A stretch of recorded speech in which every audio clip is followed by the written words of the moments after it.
প্রতিদিন আমরা নেগেটিভ খবর দেখে দেখে আমাদের মস্তিষ্ক এমন যেন হয়ে গেছে যে আমরা সবকিছু যেন নেগেটিভই চিন্তা ভাবনা করতে শুরু করে দিয়েছি বা শুরু করি। আমরা প্রত্যেকটা জিনিসই যেন নেগেটিভ চিন্তা করি। আপনি সেই সকালবেলা থেকে রাত পর্যন্ত আপনি টিভি চ্যানেল খুলুন, বড় বড় মিডিয়া, প্রিন্ট মিডিয়া থেকে শুরু করে প্রত্যেক দিনই কিছু না কিছু নেগেটিভ খবর ছড়িয়ে বেড়ায়। এই ধরুন খুন, ধর্ষণ, জখম, দুর্নীতি, কার খাটের নিচে থেকে কত কোটি টাকা বেরোলো, কে কত টাকা ঘুষ নিল, কে কোথায় কি করলো, রাস্তায় বসে শিক্ষকরা পড়ে পড়ে মার খাচ্ছে, দুর্নীতিগ্রস্তরা বহাল তবিয়তে ঘুরে বেড়াচ্ছে। এখন নতুন এসআইআর চলছে, জীবিত মানুষকে মৃত, মৃত মানুষকে জীবিত, এই নানান ধরনের ঘটনা। এবং যে বাংলাদেশ অনুপ্রবেশকারীরা এসেছে তারা পিলপিল করে যে পালাচ্ছে, এই সব নিয়ে যত রকমের নেগেটিভ খবর দেখে বা পড়ে আমাদের মস্তিষ্ক যেন একদম নেগেটিভময় হয়ে গেছে। কিছু পজিটিভ আলোচনা করি, কারণ নেগেটিভ আলোচনা করে করে আমরা সেই বিগত 50 বছর ধরে সেই নেগেটিভই আলোচনা করে আসছি। আমাদের একটা প্রবাদ বাক্য ছিল, বাঙালি মানি না, পারি না, করি না, করব না, করতে হবে না, যেতে হবে না, শুধু দিতে হবে। যে সরকার আছে বর্তমানে যেভাবে রাজ্যটাকে ধ্বংস করে দিয়েছে, ধ্বংসের দিকে নয় ধ্বংস করেই দিয়েছে। আপনি বলুন কোন জিনিসটা ভালো আছে? শিক্ষা ধ্বংস হয়ে গেছে, স্বাস্থ্য ধ্বংস হয়ে গেছে, অর্থনৈতিক পরিকাঠামো ঋণে জর্জরিত, সমস্ত দিক দিয়ে পুলিশ প্রশাসন বলুন, রাস্তাঘাট, খাবার, পানীয় জল, সমস্ত দিক দিয়ে আজকে দুর্নীতিতে ভরে গেছে এবং ধ্বংসস্তূপে পরিণত হয়েছে। এত কিছুর মধ্যেও এমন কোন কোন জিনিস আছে যা কেউ আজ পর্যন্ত বিগত 50-70 বছর ধরে ধ্বংস করে উঠতে পারেনি, যা একদম বট গাছের মতো শক্তি নিয়ে দাঁড়িয়ে আছে পশ্চিমবঙ্গে? কোন 5টা জিনিস, কোন 5টা শক্তি আমাদের পশ্চিমবঙ্গে এখনো বলবান যে সেইগুলো নিয়ে আমরা এখনো গর্ববোধ করতে পারি? সেই রাজা রামমোহন রায় থেকে শুরু করে রবীন্দ্রনাথ, বিদ্যাসাগর, কাজী নজরুল ইসলাম থেকে শুরু করে আজ পর্যন্ত আমাদের পশ্চিমবঙ্গে মানুষ, আমাদের যে চিন্তা শক্তি, যে বৈপ্লবিক মনোভাব, সেই জিনিসটা কিন্তু ধ্বংস করতে পারেনি।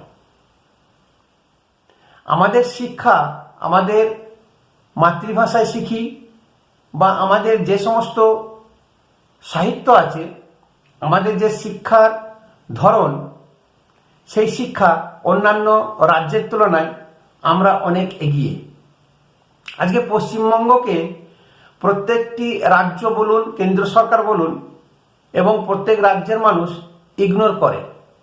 তার কারণ হচ্ছে যে বেশি বুদ্ধিমান হয়, যে বেশি স্মার্ট হয়, যে বেশি সজাগ হয়, সেই সব মানুষকে অন্যরা ইগনোর করতে থাকে।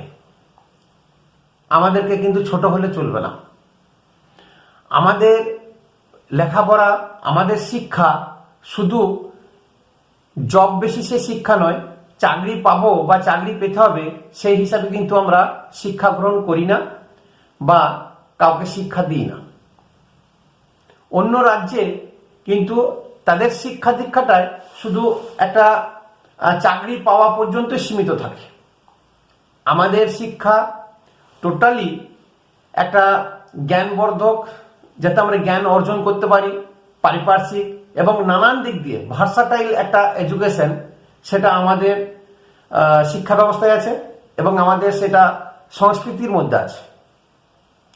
এই শিক্ষা আমাদেরকে দেখুন প্রশ্ন করতে শেখায়, আমরা প্রশ্ন করতে পারি, আমরা কোনো কিছু জিজ্ঞাসা করতে পারি, আমরা প্রতিবাদ করতে পারি, আমরা যুক্তি তর্ক এইভাবে আমরা শিখে এসেছি। বিনা যুক্তিতে আমরা কিছু শুনি না, শুনতে চাই না, আবার বিনা যুক্তিতেও আমরা কথা বলতে পছন্দ করি না। তাহলে সেই শিক্ষা এটা হচ্ছে আমাদের একটা জাতির মেরুদণ্ড, যা অন্য রাজ্য থেকে অনেক উন্নত মানের। এই শিক্ষা ব্যবস্থা, এই প্রতিবাদ, এই চিন্তা শক্তি, চিন্তাশীল বলুন বা প্রশ্ন করতে, যা কিন্তু অন্য রাজ্য কেউই পারে না। আজ পর্যন্ত কোনো পার্টি বা কোনো রাজনৈতিক দল সেটা কিন্তু আমাদেরকে কেড়ে নিতে পারেনি আমাদের কাছ থেকে, বা ভেঙে দিতে পারেনি। হ্যাঁ, আমাদের অর্থনীতি বর্তমানে এখন ভেঙে পড়েছে, অর্থনৈতিক দিক দিয়ে সত্যি দুর্বল হয়ে গেছে, কিন্তু আমাদের যে চিন্তা ভাবনা, আমাদের যে কর্মকুশলতা, সেটা কিন্তু আমাদের অক্ষত আছে। আমাদের যে বৈপ্লবিক মনোভাব বা চিন্তা, দূরদৃষ্টি সম্পন্ন মানুষ, সেই দিক দিয়ে কিন্তু আজকে বিগত 100 বছরেও কিন্তু আমাদেরকে কেউ পরাস্ত করতে পারেনি। সব থেকে বড় ব্যাপার হচ্ছে ভাষা। আজকে আমাদের ভারতবর্ষে প্রচুর ভাষা আছে, আঞ্চলিক ভাষা। অনেক ভাষা দেখবেন, খোঁজ নিয়ে দেখবেন, পারিপার্শ্বিক চাপে এবং সময়ের সঙ্গে সঙ্গে সেই ভাষা কিন্তু বিলুপ্তির পথে। একমাত্র আমাদের বাংলা ভাষা অক্ষত আছে। তার কারণ আমাদের সাহিত্য চেতনা, আমাদের এই সাহিত্য কালচার, এবং শুধু তাই নয়, এই ভাষা আন্দোলন নিয়ে যে দীর্ঘ আন্দোলন হয়েছে এবং জীবন পর্যন্ত ত্যাগ করেছে, দেশ স্বাধীন হয়েছে এই ভাষার জন্যই। এই ভাষাকে টিকিয়ে রাখার জন্য প্রতিনিয়ত আমরা অফলাইনে বইমেলা, সাহিত্য চর্চা, এবং বর্তমানে এখন বই পড়ুক চাই নাই পড়ুক নতুন জেনারেশন সোশ্যাল মিডিয়ার মাধ্যমেও তারা কিন্তু নিজেদের শিক্ষা দীক্ষা, চিন্তা শক্তির চর্চা করে থাকে এবং প্রশ্ন করতে শিখে বা প্রশ্ন করে। তাহলে ভাষা একটা বিশাল বড় আমাদের অ্যাসেট, যেটা ভারতবর্ষে আর একটা সব থেকে পুরনো ভাষা, তাকে না বললেই নয়, সেটা হচ্ছে তামিল ভাষা। তারাও কিন্তু, তামিলদেরকে আমরা ভাষা অভিমানী বলে জানি। তারা আমাদের বাঙালিদের থেকেও কিন্তু ভাষা অভিমানী, তারা নিজের ভাষা কোনোদিন ছাড়েনি। আমরা তো বহুত্ববাদী, বাঙালি বহুত্ববাদীর পরিচয়। সংস্কৃতি দিক দিয়ে আমরা সমস্ত মানুষকে আপন করে নিতে পারি, সবার ধর্ম, সবার সংস্কৃতিকে আমরা সম্মান দিই, আমরা সবাইকে নিয়ে একসঙ্গে চলতে পারি। এটাই হচ্ছে আমাদের সবথেকে বড় ক্রেডিট। তাহলে সাহিত্য ভাষা যেমন আমাদের আছে, তেমনি সংস্কৃতির সহ অবস্থানও আমাদের আছে। আমাদের যত সনাতন ধর্মের যা সমস্ত আমাদের পালন আছে, যা আমাদের পুজো পার্বণ করে থাকি, পাশাপাশি আমরা কিন্তু অপরের ধর্ম, যেমন ঈদ, মহরমের মিছিল বা মহরম বা ক্রিসমাস পালন, প্রত্যেকেই কিন্তু আমরা সবার সঙ্গে মিলেমিশে থাকি এবং সবার সঙ্গে বা সবার ধর্মের সঙ্গে আমরা মিলেমিশে একাকার হয়ে যায়। আবার প্রত্যেকে কিন্তু আমাদের দুর্গাপুজোর মতন এত বড় উৎসব, সবাই কিন্তু মিলেমিশে একসঙ্গে আমরা কাঁধে কাঁধ মিলিয়ে কাজ করি।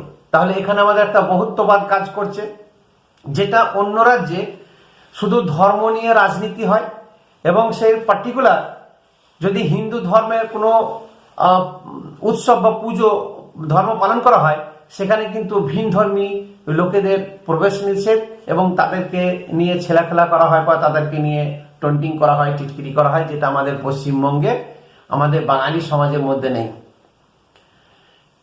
বর্তমানে রাজনীতি খুবই কলুষিত হয়ে গেছে। পশ্চিমবঙ্গের রাজনীতি এরকম ছিল না, মেরুকরণ ছিল না। আজকে যেমন আগে যেমন বাম রাজনীতি ছিল, তারপরে ডান রাজনীতি হলো, সে বাম ডান আর মেরুকরণ রাজনীতি যাই হোক না কেন, আমরা বাঙালিরা কিন্তু প্রশ্ন করতে ভুলিনি, আমরা প্রতিবাদ করতে ভুলিনি। আগামী দিনেও আমরা কিন্তু প্রতিবাদ করব। তা না হলে, কিছুদিন আগে ভারতের স্বরাষ্ট্রমন্ত্রী অমিত শাহ এসেছিলেন, তাকে পরিষ্কার চোখে চোখ রেখে আমাদের বাঙালি সাংবাদিকরা যে সমস্ত প্রশ্ন করেছিলেন, আশা করি, আমার মনে হয় এরকম প্রশ্ন কোনো রাজ্যে উনি সম্মুখীন হননি, ওনাকে সম্মুখীন হতে হয়নি।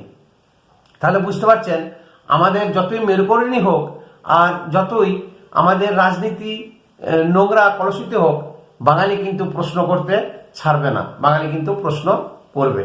আমরা বিবিধের মধ্যে মিলন বা বিবিধের মধ্যে এক হয়ে আছি। বিভেদের রাজনীতি আগে খুব একটা ছিল না, বর্তমান সময়ে বিভেদের রাজনীতিও কিন্তু আমাদের এখানে ঢুকে গেছে। সেই বিভেদের রাজনীতি হোক আর যাই হোক, মানুষ কিন্তু বিপদে যদি পড়ে, বাঙালি যেমন আগে দৌড়ে যেত, প্রত্যেকটি মানুষ ব্যক্তিগতভাবে দৌড়াতো, বর্তমানে তাই আছে এবং সমষ্টিগতভাবে সেখানে নেমে একে অপরকে সাহায্য করে। তখন সে জাত ধর্ম, কোন রাজ্যের মানুষ, সে বাঙালি কি না অবাঙালি বা বিহারি মুসলিম, এসব কিন্তু সে তখন দেখে না। সে ঝাঁপিয়ে পড়ে এবং নিজের অভাবের মধ্যেও যথাসম্ভব সে চেষ্টা করে তার প্রতিবেশী এবং সেই সব মানুষদেরকে সাহায্য করার জন্য, যেটা কিন্তু আপনি অন্য রাজ্যে পাবেন না। সব থেকে বড় ব্যাপার হচ্ছে আমাদের পশ্চিমবঙ্গে শ্রমজীবী মানুষ, সাধারণ মানুষ একটা প্রতিবাদ বা আন্দোলন কিন্তু করে থাকে।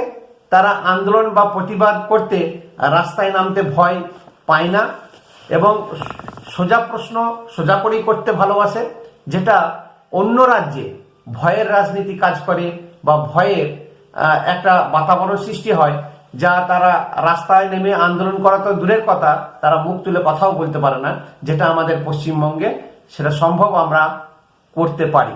রাস্তায় নেমে যে সমস্ত প্রতিবাদ হচ্ছে, অ্যাকচুয়ালি প্রতিবাদ মানেই কিন্তু অশান্তি নয়, প্রতিবাদ মানেই কিন্তু উচ্ছৃঙ্খল সৃষ্টি করা নয়।